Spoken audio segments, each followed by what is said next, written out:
प्यारे बच्चों, आज हम आपकी पाठ्य पुस्तक झिलमिल से रहीम के दोहे दोहा सप्तक पढ़ेंगे और उसका सरलार्थ करेंगे। सरलार्थ का अर्थ आप जानते ही हैं। क्या होता है सरलार्थ का अर्थ? सरलार्थ का अर्थ होता है किसी भी चीज़ को, किसी भी कविता को सरल शब्दों में बताना।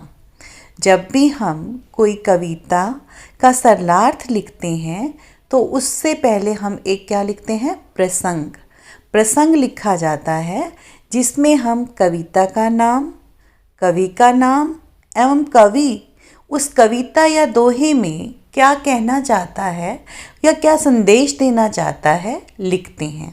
चलो अब हम पढ़ते हैं रहीम के दोहे। पहला दोहा देखते हैं। रहीमन धागा प्रेम का, मत तोड़ो चटकाए। टूटे से फिर ना जुड़े, जुड़े गांठ पड़ी जाए। रहीमन धागा प्रेम का। कवि क्या कह रहे हैं कि ये प्रेम रूपी जो धागा है उसको चट की आवाज़ करते हैं ना, कोई धागा टूट जाता है जैसे हम कुछ तोड़ते हैं, तो उस तरह से मत तोड़ो। टूटे से फिर ना जुड़े। अगर कोई धागा तोड़ देते हैं हम, क्या हम उसको वापस जोड़ सकते हैं? नहीं जोड़ सकते ना। जब भी उसको जोड़ते हैं तो उसमें क्या हो जाता है? जुड़े गांठ पड़ी जाए, तो उसमें गांठ तो ज़रूर आ ही जाती है। इसी तरह से हमें कभी भी अपनी मित्रता को नहीं तोड़ना चाहिए। जब हम उसको तोड़ देते हैं ना, तो एक मन मुटाव आपस में रहता ही है। तो इसलिए सदा कोशिश करनी चाहिए कि हम कुछ भी ऐसा ना करें जिससे हमारी मित्रता टूटे। अगला देखते हैं। जे गरीब सो हित करी, धनी रहीम वे लोग। कहाँ सुदामा बापुरो, कृष्ण मिताई जोग। कवि इसमें क्या कहना चाह रहे हैं? कवि रहीम कहते हैं कि वे लोग ही धनवान हैं जो गरीबों की भलाई करते हैं। कौन लोग? जो गरीबों की भलाई करते हैं वो धनवान हैं। नहीं तो बेचारा सुदामा। कहाँ सुदामा बापुरो, बापुरो मीन्स बेचारा। कहाँ सुदामा बेचारा कृष्ण जी से मित्रता करने के योग्य कहाँ था? कृष्ण जी ने उनसे अपनी मित्रता निभाई है ना। कहाँ सुदामा बापुरो, कृष्ण मिताई जोग। श्री कृष्ण ने गरीब सुदामा के साथ अपनी मित्रता को निभाया और उनके सारे कष्ट दूर किए। अब तीसरा देखते हैं। रहीमन देख बड़ेन को, लघु न दीजे डारी। जहाँ काम आवे सुई, कहाँ करे तलवारी। रहीमन देख बड़ेन को। अब हम किसी बड़ी वस्तु को देखकर छोटी वस्तु को त्याग दें?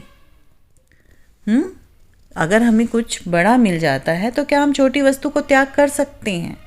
नहीं कर सकते। क्यों? जहाँ काम आवे सुई। अब हमें कपड़े सिलने हैं तो हम क्या इस्तेमाल करते हैं? सुई करते हैं।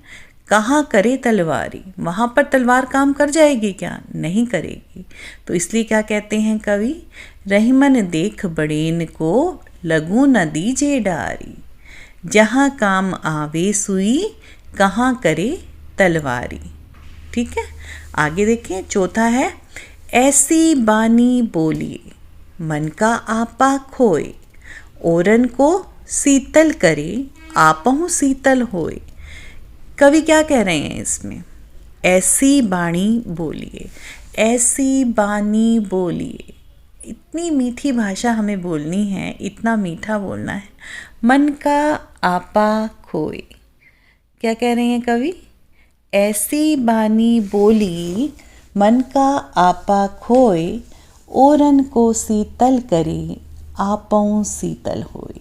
कवि रहीम क्या कहते हैं कि मनुष्य को ऐसी वाणी बोलनी चाहिए कि जिससे मन का अहंकार दूर हो।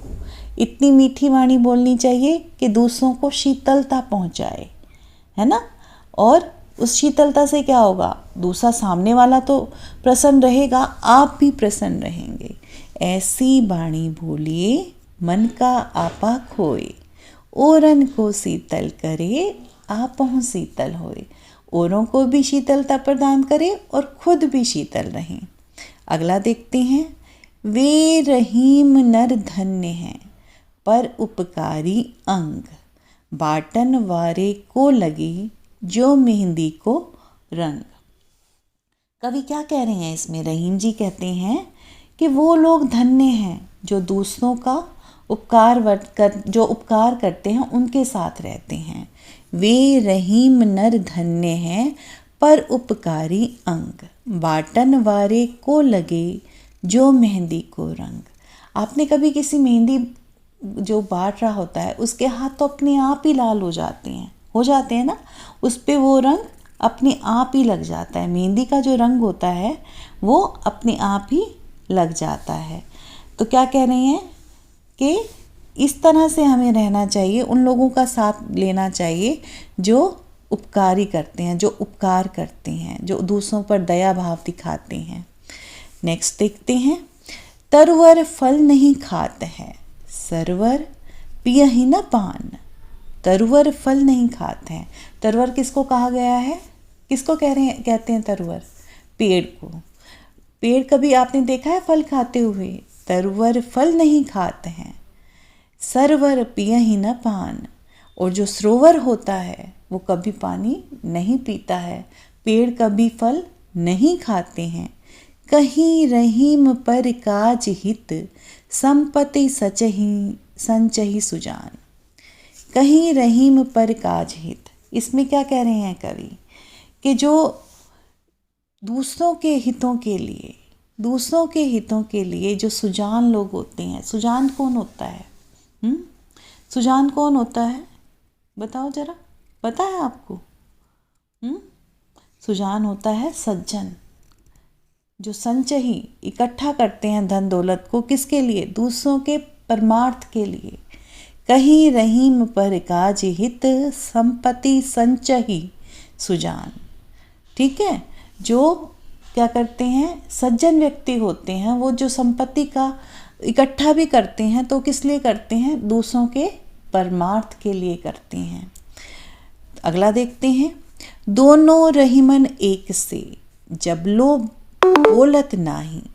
जान परत है काक पिक, ऋतु बसंत के माही। दोनों रहीमन एक से, रहीम जी कहते हैं कि दोनों एक से लगते हैं। जब लो बोलत नहीं, जब तक वो बोलते नहीं हैं। जान परत है काक पिक, काक किसको कहते हैं? कोए को।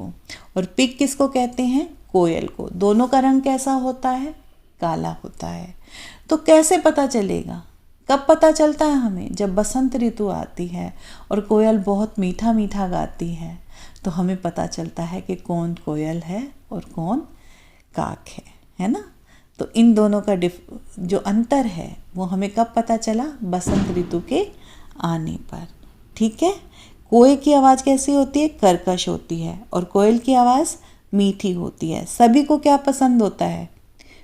कोयल या कोआ? कोयल, है ना? तो ये थे रहीम के कुछ दोहे जो मैंने आज आपको पढ़ाए हैं। इसको अपनी कॉपी में आपको लिखना है और याद करना है। धन्यवाद।